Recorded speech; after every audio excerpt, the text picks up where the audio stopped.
ang mga testimonya ng aking ama patungkol sa kanyang ugali at gawain. Noon, dahil may tatay pa kami, hindi ko pa siya responsibilidad. Noong tumatanda, ay mas naging nakakabahala. Batid ko na nagda-drug siya.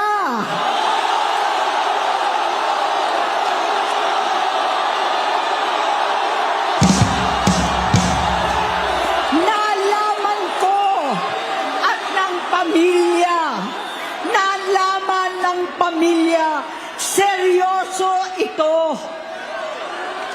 Minsan, kami ng Presidential Guard at Metro Gompa ang naglilinis tuwing nagpa-party po sila.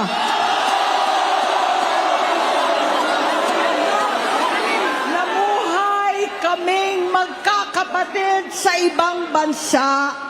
Kami-kami lang. Kinumbinsi ko pa si Bongbong, pakasalan mo na si Lisa. Naisip ko noon, kapag nag-asawa siya, malalagay na sa tahimik at magkakaroon ng direksyon. Ang laki ng pagkakamali ko. Mas lumala ang kanyang pagkalulong sa droga.